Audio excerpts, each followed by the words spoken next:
Me friends and ఫ్యామిలీతో సరదాగా బయటకు వెళ్ళటానికి కారు లేదా అయితే వెంటనే ఈ నెంబర్కి కాల్ చేయండి. నమస్తే, నేను జీవి సత్యనారాయణ. ఈ ఎపిసోడ్లో wish you happy new year అందరికీ మరొకసారి. ఈ వీడియోలో ఈ ఎపిసోడ్లో మీ యొక్క క్రెడిట్ స్కోరు ఎంత నిజాయితీగా ఎంత ప్రాంప్ట్గా ఉన్నా డిఫాల్ట్ లేకపోయినా క్రెడిట్ స్కోరు పెరగదు. ఆ పెరగదు ఎందుకో, పెరగడానికి మనం ఏం చేయాలనో చూద్దాం. ఈ జనరల్గా ఏం జరుగుద్ది అంటే, చాలామంది సిన్సియర్గా క్రెడిట్ కార్డు యూజ్ చేయగానే ఆ డేట్లు టైం పెట్టుకొని ఆ బ్యాంకులో ఆ టైంకి పేమెంట్ ప్రాంప్ట్గా చేయటం జరుగుతుంది. అయినా కానీ క్రెడిట్ స్కోరు బిలో 700 అక్కడే ఉంటుంది. అయితే మనం ఏం చేయాలి చూద్దాం. అయితే జనరల్గా ఇప్పుడు మీకు ఈ క్రెడిట్ స్కోర్ ఎలా పెరుగుతుంది, ఎలా ఉంటుంది, ఏం చేస్తే అది ఎక్కువ ఎప్పుడు కూడా మెయింటైన్, అంటే క్రెడిట్ ఏదైతే సిబిల్ స్కోర్ ఉందో అది క్లిక్ చేయగానే ఎవో 700 800 మనకి ఉండాలి అంటే ఏం జాగ్రత్తలు తీసుకుంటే, మనం నిజాయితీగానే ఉన్నాం, సిన్సియర్గానే ఉన్నాం, ప్రాంప్ట్గా పేమెంట్ చేస్తున్నాం, కానీ ఎలా పెరుగుతుంది, ఎందుకు పెరుగుతుంది, సేమ్ అవే ఫీచర్స్ తోటి అలానే ఉంటూ కొంచెం జాగ్రత్తలు కనుక తీసుకుంటే మనము ఎబో 700 ఎప్పుడు ఉంటాం అన్నమాట. అది ఇప్పుడు నేను చెప్పబోయేది అనమాట. ఏదైతే క్రెడిట్ స్కోర్ ఉందో సిబిల్ స్కోరు అది మనం చూద్దాం. అయితే జనరల్గా ఏంటిదంటే, ఉదాహరణకి బిల్స్ మనం రెగ్యులర్గా పే చేస్తూ ఉంటాం. ఈ పే చేసినప్పుడు ఇవన్నీ చాలామందికి జరుగుతుంటాయి. ఏమని, నేను ఎంత సిన్సియర్గా ఉన్నా కానీ ఆ క్రెడిట్ స్కోర్ ఎందుకు పెరగట్లేదు అనేది డౌట్స్ ఉంటాయి. వాళ్ళకే ఇది హెల్ప్, అంతే తప్ప ఆల్రెడీ బ్యాంక్ ఎంప్లాయీస్ కానీ ఎవరైతే క్రెడిట్ కార్డు మార్కెటింగ్ చేస్తారో, క్రెడిట్ కార్డులో ఏవైతే లూప్ హోల్స్ ఉన్నాయో అవన్నీ ఎలా యూజ్ చేసుకోవాలనే డెప్త్ నాలెడ్జ్ ఉన్న వాళ్ళకి ఓకే. బిగినర్స్ కానీ లెర్నర్స్ కానీ కొత్తగా క్రెడిట్ కార్డు తీసుకొని ఉన్నవాళ్ళు, అంటే ప్రాంప్ట్గా వాళ్ళ కోసానికి అన్నమాట ఇది. అయితే జనరల్గా ఏంటంటే, ఈ అందరి ఉద్దేశం ఏంటంటే, మనం క్రెడిట్ కార్డు తీసుకున్నాం, విత్ ఇన్ టైంలో మనం బిల్ పే చేసేసినాం, క్లియర్ అయిపోయిందని భావిస్తుంటారు. కానీ దానికి వేరే కారణాలు చాలా ఉంటాయి. ఆ కారణాల్లో ఏంటిదో మనం ఇప్పుడు డిస్కస్ చేద్దాం.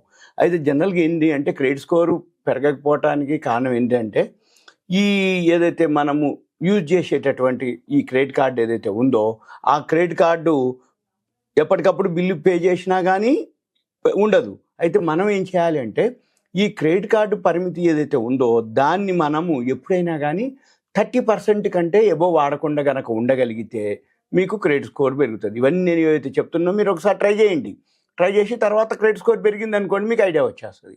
మీరు కూడా ఆలోచించవచ్చు. లేదు అనుకుంటే మీరు అడగవచ్చు. ఒక అవేర్నెస్ అన్నమాట, ఇది ఇన్ఫర్మేషన్ మాత్రమే. అయితే జనరల్గా ఈ లోన్లు ఏదైతే క్రెడిట్ కార్డు అంటే క్రెడిట్ అప్పు, అంటే కార్డు అంటే అప్పు తీసుకోవడానికి ఒక ఉపయోగించుకునే సాధనం కార్డు. అయితే ఈ క్రెడిట్ కార్డు ఎక్కువ శాతం పెరగకపోవడానికి రీజన్ ఏంటిదంటే, ఈ పర్సనల్ లోన్ల కోసమే ఎక్కువ శాతం వాడతారు. ఈ పర్సనల్ లోన్లు వాడే వాటికి పెద్దగా అదేం పెరగదు. ఎందుకు పెరగదు అనేది చెప్తా. ఎందుకంటే జనరల్గా ఎప్పుడైనా కానీ క్రెడిట్ కార్డు మీద మీరు వాడేటటువంటి తీసుకునేటటువంటి అమౌంట్ ఏదైతే ఉందో ఆ అమౌంట్ ఏదైతే ఉట్టిగానే పర్సనల్ లోన్కి తీసుకుంటే కంటే కూడా షూరిటీ తోటి తీసుకున్నటువంటి ఏవైతే లోన్స్ ఉంటాయో అవి టైంకి కనుక మనం పే చేస్తాం కాబట్టి నిజాయితీగా ఉన్నవాళ్ళు, అంటే ఆ ప్రాంప్ట్ డేటా ప్రకారం లిమిట్లో ఉండి యూజ్ చేసిన వాళ్ళు కనుక ఉన్నాయనుకోండి, అటువంటి వాటికి స్కోర్ బాగా పెరుగుతుంది. ఏది, హామీతో ఉన్నటువంటి సెక్యూరిటీతో ఉన్నటువంటి హామీతో ఉన్నటువంటి లోన్ల మీద అయితే ఉంటుంది.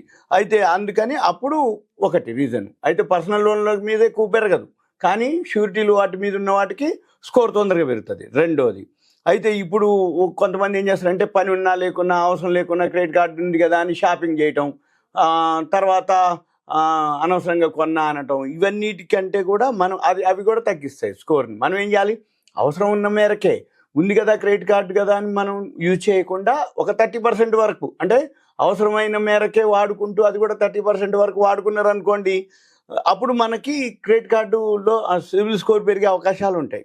అయితే ఇంకోటి ఏంటంటే, ఎక్కువ శాతం ఫోన్లు వస్తూ ఉంటాయి, మీకు క్రెడిట్ కార్డు కావాలన్నా, క్రెడిట్ కార్డు ఉంటే మేము ఆ ఆఫర్లు ఇస్తాం, దీనికి ఇది ఇస్తాం, అది ఇస్తాం, క్రెడిట్ కార్డు మీద అయితే ఇంత డిస్కౌంట్ ఇస్తాం, అంత డిస్కౌంట్ ఇస్తాం, మీ పాన్ నెంబరు అవి ఉంటే చెప్పండి అన్నారు అనుకోండి. వెంబటే ఏమవుతుంది, మీరు కనుక ఏదని చెప్తే మీరు అక్కడ ఏమవుతుంది, లోన్ తీసుకున్నట్టే రికార్డ్ అయిపోద్ది.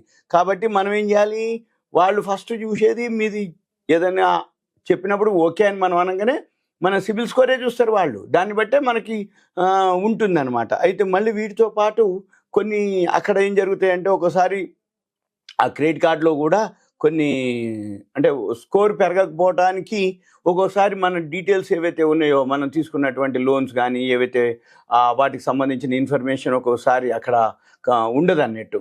అంటే మనం ఎంత ప్రాంప్ట్గా ఎంత పే చేసినా అక్కడ వాళ్ళ డేటా ప్రకారంగా ఏదైతే డేటా ఉందో వాళ్ళు అది ఫాలో అవుతారు. అయితే మళ్ళీ మనకు తెలియదు వాళ్ళు ఏం చూస్తుర్రో ఏం చేస్తుర్రో, ఎంతసేపటికి ఏంటంటే సిబిల్ స్కోర్ ఇట్లుంది అట్లుందని చెప్పడం వరకే.